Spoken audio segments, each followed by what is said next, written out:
한때 베스트셀러가 되었던 책 중에 죽을 때 후회하는 25가지라는 제목의 책이 있습니다. 이 책의 저자는 말기암 환자를 다루는 호스피스 병동의 의사였습니다.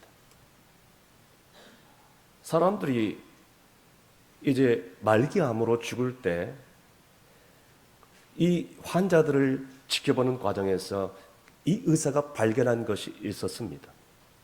그것은 바로 죽기 전에 꼭 후회하는 감정을 가지더라는 것입니다. 그래서 이 저자는 1000명이 넘는 환자를 옆에서 죽는 것을 보면서 이 분류를 후회하는 것들을 해봤습니다. 그래서 25가지의 후회를 하는 것을 결과를 냈습니다. 그래서 책 제목이 죽을 때 후회하는 25가지입니다. 그렇다면 어떤 후회를 할까요? 명문대에 들어갈 걸, 돈 많이 벌 걸, 대기업에 들어갈 걸, 해운대나 강남에 주상복합 아파트 하나 사둘 걸. 여러분 이게 있을까요? 아닙니다. 예를 들자면 이런 후회였습니다. 사랑하는 사람에게 고맙다는 말을 정말 많이 했더라면, 조금만 더 겸손했더라면, 꿈을 꾸고 그 꿈을 향하여 열심히 최선을 다했더라면, 육신의 감정에 휘둘리지 않았더라면, 좀 더 일찍이 술, 담배를 끊었더라면, 그리고 제일 마지막 25번째 신의 가르침에, 하나님의 가르침에 순종하고 그것을 일찍이 깨달았더라면, 여러분 죽을 때 이런 감정을 가지고 보편적으로 세상을 떠난다고 합니다. 저는 이 25가지 죽을 때 후회하는 25가지의 감정을 들으면서 이런 생각이 들었습니다. 우리의 마지막이 죽을 때 후회하는 것들로 가득 차서 죽기 전에 그렇게 정말 지나온 삶을 후회하고 몸부림치는 인생이야말로 얼마나 초라하고 불행한 인생일까? 오늘 저는 이 관점을 내서 볼 때 일생의 마지막을 정말로 아름답고 보람있게 산 한 사람을 소개하고 합니다. 그 사람의 이름은 우리가 잘 알고 있는 사도 바울입니다. 그래서 오늘 본문에 사도 바울은 사랑하는 애제자 디모데에게 너는 내게 속히 오라 라고 호소를 하고 있습니다. 바울 사도는 두 번째로 로마 감옥에 갇혀있는 상태에서 마지막 최후 고요히 자기의 죽음을, 임종을, 최후를 기다리면서 영적인 갈급함과 육신의 외로움에 빠져서 그동안 함께 지냈던, 사랑했던 사람들을 한 번 더 보고 싶었고, 그 사람들을 내 눈으로 만나서 직접 그들에게 당부하고 싶었던 말이 있었던 것 같습니다. 저는 이 사도 바울의 마지막 유언적인 말씀을 통해서 우리 주님이 내 인생의 마지막을 바라볼 때 내게 당부하고 싶었던 말씀이 오늘 이와 같지 않을까? 나도 언젠가는 사도 바울처럼 세상을 떠날 터인데 하나님이 나에게 당부하고 싶은 말씀이 무엇일까? 내 인생의 마지막을 할 때 하나님이 내게 원하시는 것이 무엇일까? 오늘 이 사순절을 보내면서 오늘 주님의 음성으로 오늘 본문의 말씀을 들을 수 있기를 간절히 바랍니다. 첫 번째는 세상 사랑에서 돌아오라는 것입니다. 본문 10절 말씀 다 함께 있습니다. 데마는 이 세상을 사랑하여 나를 버리고 데살로니가로 갔고, 그레스가는 갈라디아로, 디도는 달마디아로 갔고. 여러분 방금 소개한 세 사람 중에서 그레스게라는 사람이 등장하는데, 이 그레스게라는 사람은 신원이 확실하지 않고 어떤 이력도 불확실하지만 확실한 것은 그가 사도 바울의 말씀에 순종하여서 갈라디아로 가서 전도를 했고 수많은 사람들을 복음을 전해서 교회를 세웠고, 그리고 그곳에서 감독, 오늘날 말하면 목회자의 사명을 감당했다는 것을 알 수가 있습니다. 그리고 그 다음에 나오는 디도라는 사람이 나옵니다. 우리가 잘 알고 있는 디도는 바울의 제자로서 딜마디어로 가서 전도의 사명을 잘 감당했다는 것을 말씀을 통하여 알 수가 있습니다. 그래서 사도 바울은 인생의 겨울이 오기 전에 마지막으로 그레스게와 디도를 보고 싶었던 것입니다. 자, 그리고 마지막 바울이 그토록 감옥에서 그리워했던 한 사람이 등장합니다. 그 사람의 이름은 제일 처음에 등장했던 데마였습니다. 그런데 여러분, 데마는 그레스게나 디도와는 완전히 삶이 달랐습니다. 그레스게와 디도는 정말 사도 바울에게 있어서 잊지 못할 동역자였습니다. 그런데 데마는 한때 바울의 조수로서 충실하게 사역을 감당했습니다. 로마 사역에 정말 함께했던 사람이었습니다. 그리고 로마 감옥에 사도 바울이 옥중에 갇혔을 때 조수의 역할을 할 정도로, 그리고 옥중 서식을 기록할 때 옆에서 도왔던 그런 사람이었던 것입니다. 그런데 그러던 사람이 이 세상을 사랑하여서 데살로니가로 떠나버렸다라고 지금 기록을 하고 있습니다. 여기 나와 있는 세상을 사랑하여라는 그런 말은, 그는, 데마는 스승 바울만 버린 것이 아니라 주님을 버렸다는 것을 의미를 합니다. 즉 주의 종과 그리고 주님을, 세상을 사랑해서 완전히 떠나갔다는 것을 의미하고 있습니다. 데마는 데살로니가로 떠나갔다는 것은 데살로니가가 그의 고향이고 안식처였다는 것을 알 수가 있습니다. 무엇보다도 중요한 것은 방금 제가 말씀드린 것처럼 데마는 세상을 사랑해서 주의 종과 주님을 저버리고 떠나갔다는 것입니다. 사랑하는 성도 여러분, 오늘날에도 세상을 사랑에 빠져서 세상을 향하여 떠나버린 사람들을 우리 주변에 종종 볼 수가 있습니다. 어느 교회이든 이 데마 같은 신자를 우리가 찾을 수가 있습니다.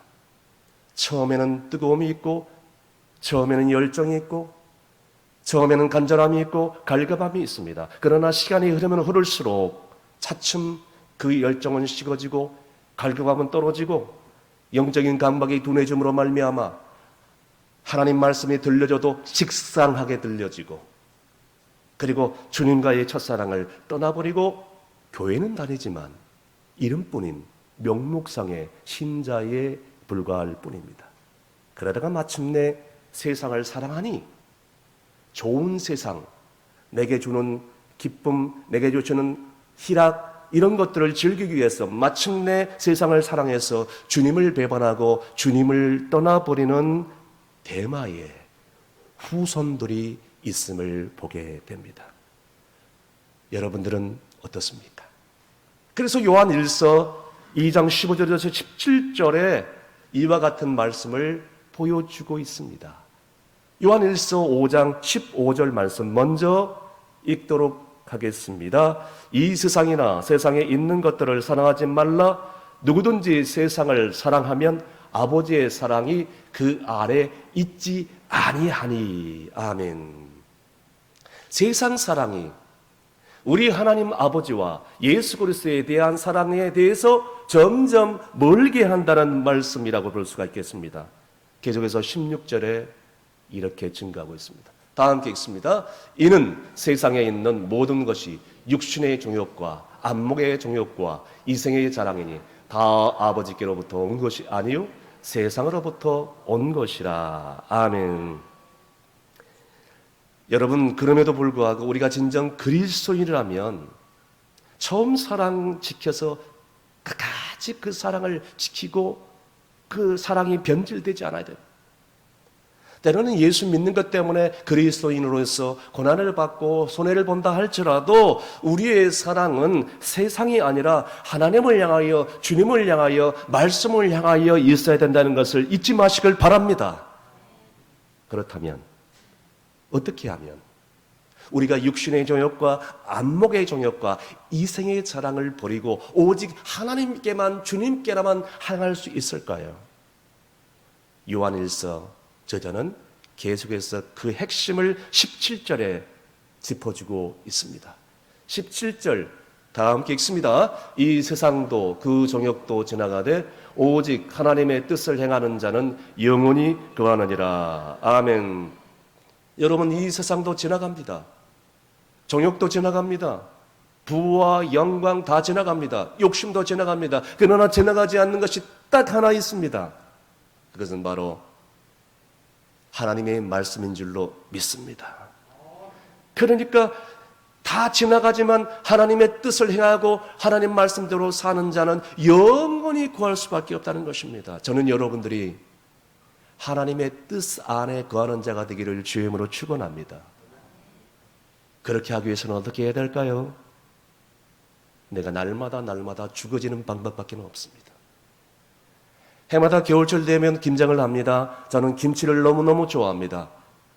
이 배추는 태어나서 5번 죽는다고 합니다. 한 번은 땅에서 뿌리가 뽑힐 때, 한 번은 똥배추가 식칼로 배가 딱 갈라질 때, 한 번은 소금에 절일 때, 한 번은 그 매운 고춧가루와 젓갈에 완전히 뒤방박될 때, 그리고 마지막 한 번은 잘 뒤방박돼서 장독에 들어가 땅에 묻힐 때.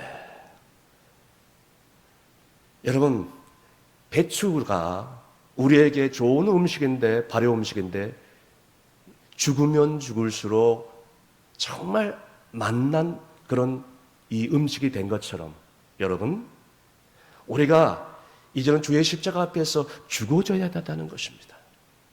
우리의 육신의 정욕과 안무의 정욕과 이생의 자랑이 다 십자가 앞에서 죽어져야 돼요. 죽어져야지만이 우리가 우리의 하나님께서 주시는 온전한 주님의 축복을 누리는 행복한 신앙생활을 할 수 있음을 믿으시길 바랍니다. 그러므로 때로는 우리 삶이 고난할지라도, 유혹이 올지라도, 힘들지라도 우리 인생의 겨울이 오기 전에 빨리 지금이라도 주님 품을 향하여 달려갈 수 있기를 바랍니다. 주님 품을 향하여 달려가는 사람들마다 영원한 안식과 풍성한 은혜와 하늘에 놀라운 신령한 복과 땅의 복으로 분명히 갚아주실 줄로 믿으시길 바랍니다. 두 번째는 육신의 안일함에서 빨리 돌아오라는 것입니다. 계속해서 본문 11절 말씀 다 함께 읽습니다. 누가만 나와 함께 있느니라. 내가 올 때에 마가를 데리고 오라. 그가 나의 일에 유익하니라. 아멘.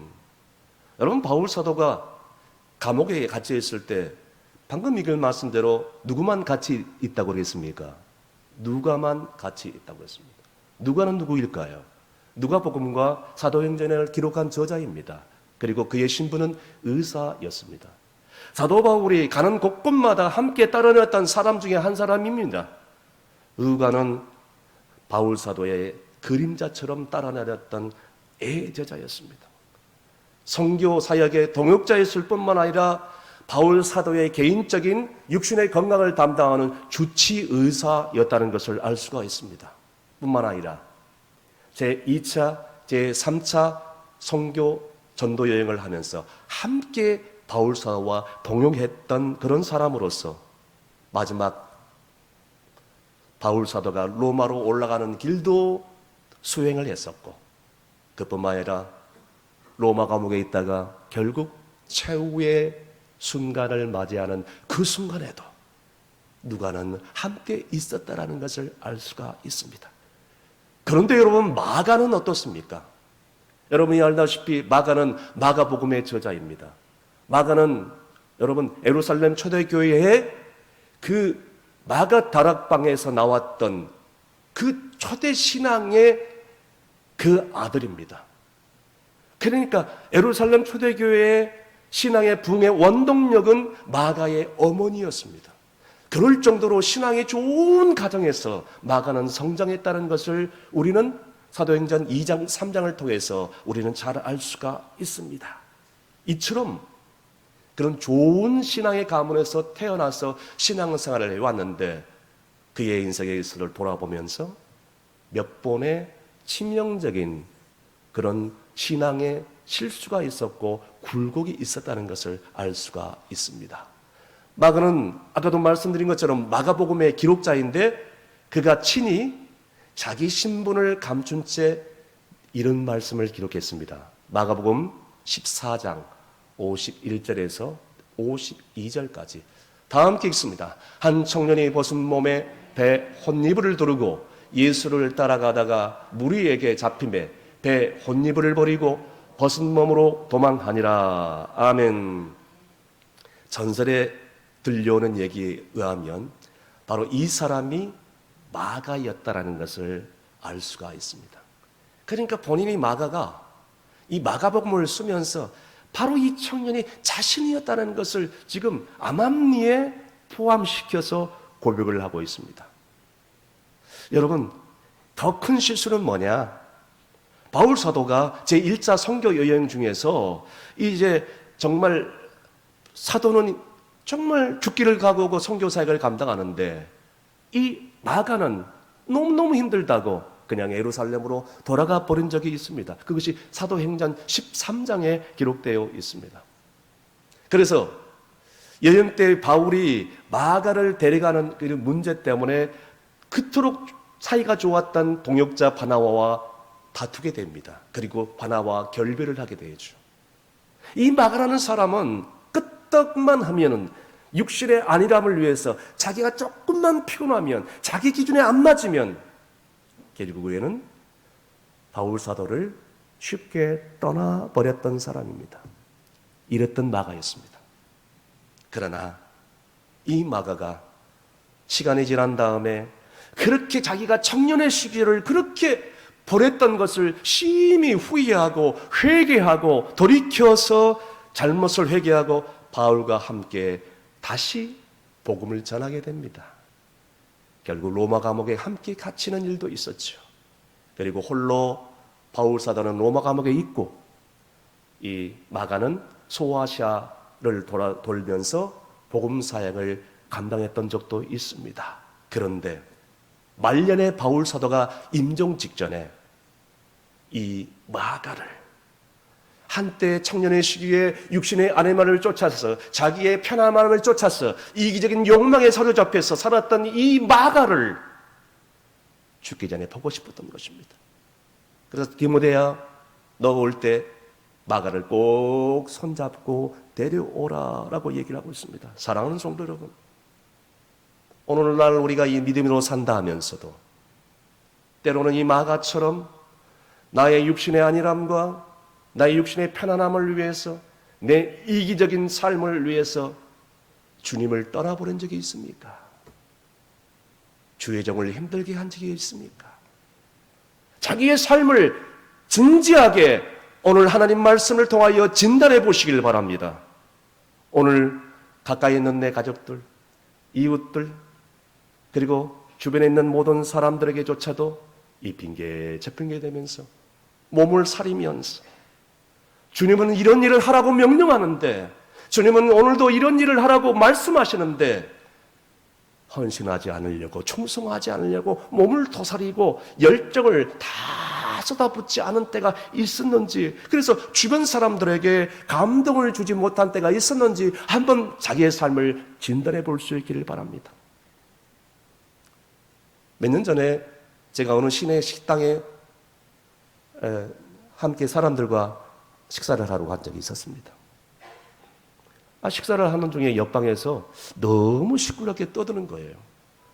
대화를 하지 못할 정도로 너무 방음이 안 돼가지고 그냥 칸막이가 있음에도 불구하고 너무너무 시끄럽게 떠드는 거예요.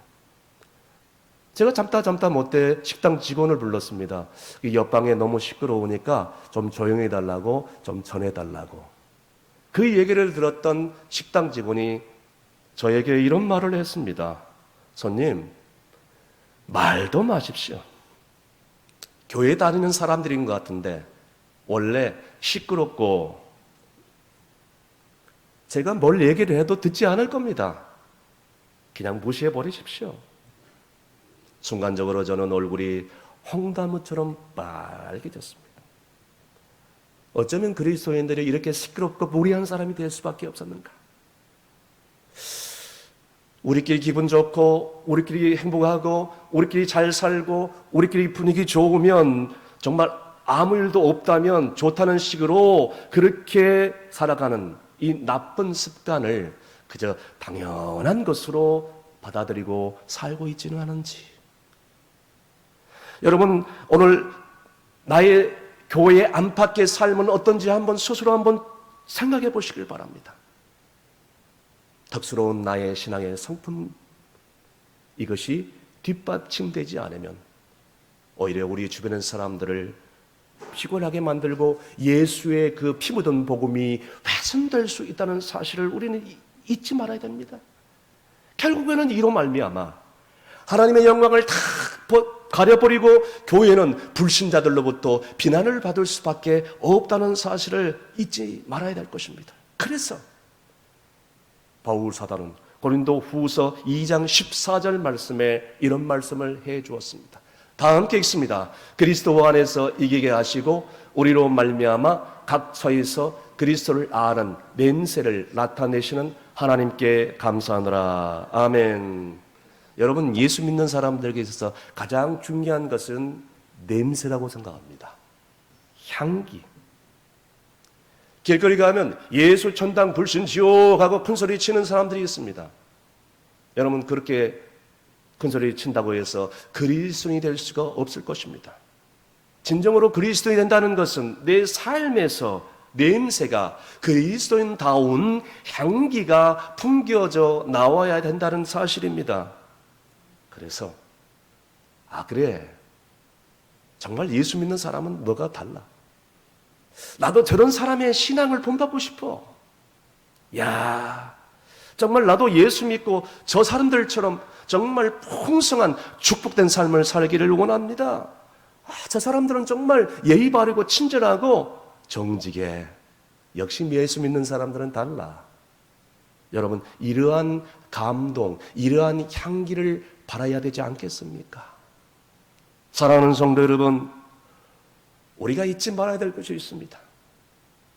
너무나도 익숙해진 환경과 사람과 만나는 사람들 가운데 오늘 내가 베푸는 아주 작은 친절과 말 한마디가, 그리고 나의 신앙과 나의 삶이, 나의 섬김과 나의 봉사의 삶이 내 주위 사람들을 감동시키고 복음의 문을 열 수 있는 좋은 기회가 될 수 있다는 사실을 잊지 마시길 바랍니다.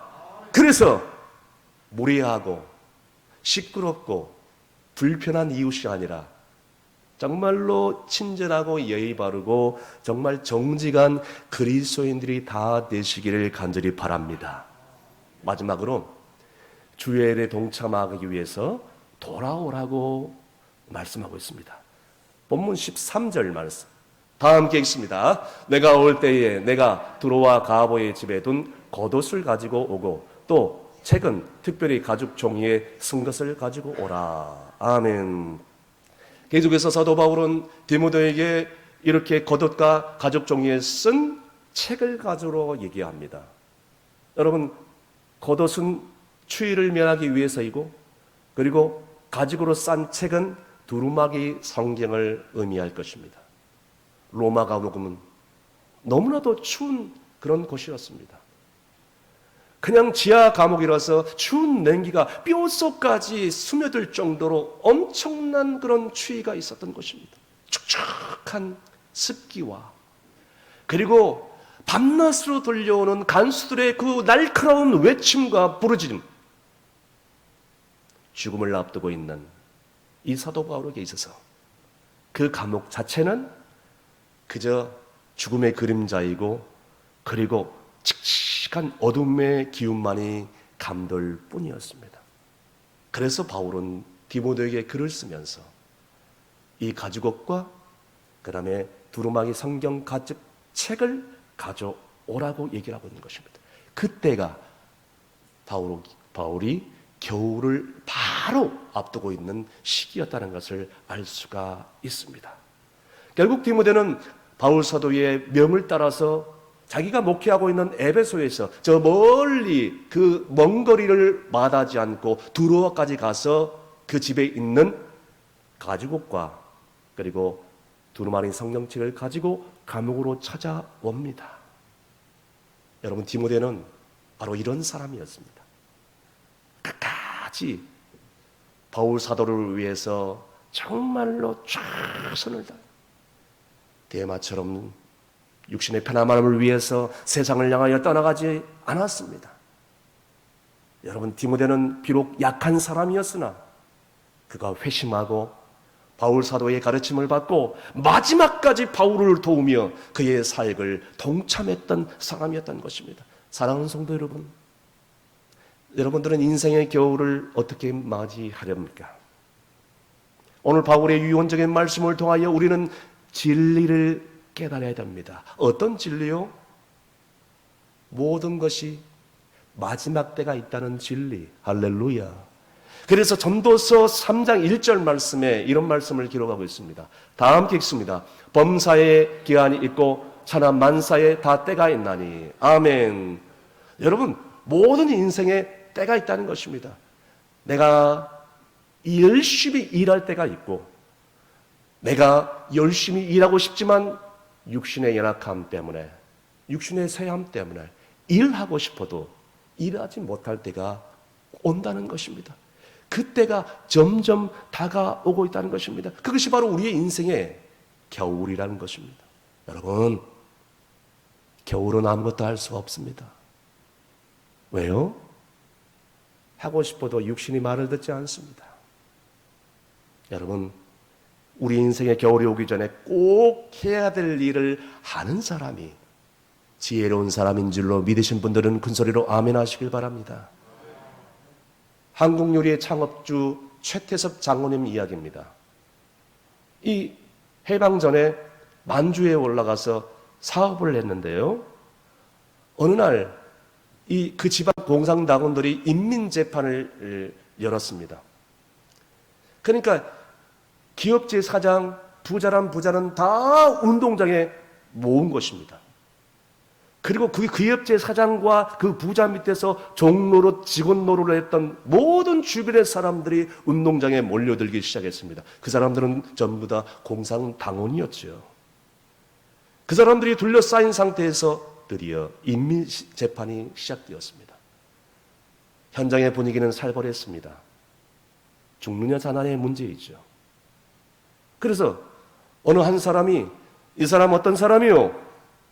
이 사람은 죽여야 됩니다. 나쁜 사람입니다 하면 바로 총살을 시켜 사형을 시키는 그런 분위기였습니다. 드디어 최 장로님 끌려가서 인민재판대에 섰습니다. 그때 최 장로님 마음속으로 이제 죽는구나. 이제 내 인생 끝나는구나. 주여, 주님께 맡겨드립니다. 너무너무 두려워하고 떨고 있는 상태에서 드디어 재판이 시작되었습니다. 드디어 공산당원 중에 한 사람이 얘기했습니다. 이 사람은 어떤 사람이냐?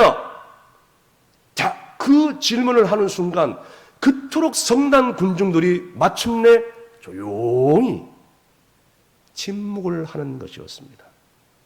그때 공산당원 중에 한 사람이 입을 열었습니다. 이 사람은 내가 아는 사람이다.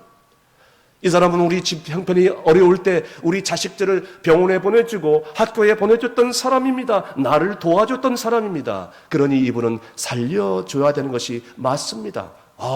이렇게 얘기했더니 주변에 있는 공산당원들이 우리도 저분에게 도움을 받았습니다. 그러니 저 사람은 살려주는 게 맞습니다. 그리고 거들어주는 것이었습니다.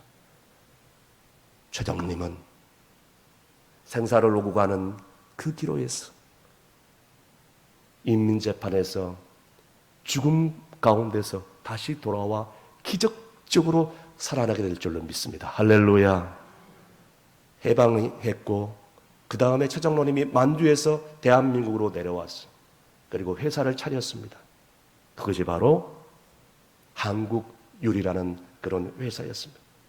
사업을 계속했습니다. 그분의 사업 목적은 돈을 버는 것이 아니고 사업의 성공의 목적이 아니었습니다. 사원 한 사람 한 사람을 귀히 여기고 그들에게 일자리를 주고 그들이 행복하게 살고 정착할 수 있도록 도와주는 것이 그분의 사업의 첫 번째 목적이었던 것입니다. 사랑하는 성도 여러분, 이 최장로님의 삶을 보면서 어떤 생각이 드십니까? 우리도 이 최장로님의 삶을 본받아서 인생의 겨울이 오기 전에 세상 속에서 주변에 믿지 않는 불순한 사람들 속에서 존경받는 그리스도인이 되어야 되지 않겠습니까? 아멘이십니까? 여러분, 그럴 때 우리를 통해서 하나님의 사랑의 복음이 전파되고 이 사회가, 우리 가정이, 이 조국 대한민국이 더 빛나고 밝아지는 아름다운 곳이 될 줄로 믿으시길 바랍니다. 말씀의 결론을 내립니다. 사랑하는 성도 여러분, 사도 바울처럼 우리는 언젠간 인생의 겨울이 오게 됩니다. 그 겨울이 오기 전에 내가 꼭 해야 되겠다고 생각하는 그 어떤 것이 있습니까? 오늘 이 설교를 들으면서 하나님을 위하여, 주님의 몸된 교회를 위하여, 그리고 하나님의 영광을 위하여 무엇을 해야 되겠다고, 충성해야 되겠다고, 무언가를 봉사해야 되겠다고 그런 생각이 있다면 지금이라도 늦지 않았습니다. 여러분, 벌써 우리가 세상 떠날 날이 점점 가까워졌습니다. 오늘이라도 당장 하나님께서 우리를 부르시면 우리는 당장 모든 것을 다 내려놓고 가야 됩니다. 어두운 밤 쉬 내리니 내 직분 지켜서, 이 찬송가의 가사처럼 어두운 밤이 올 때 우리는 모든 것을 다 내려놔야 됩니다.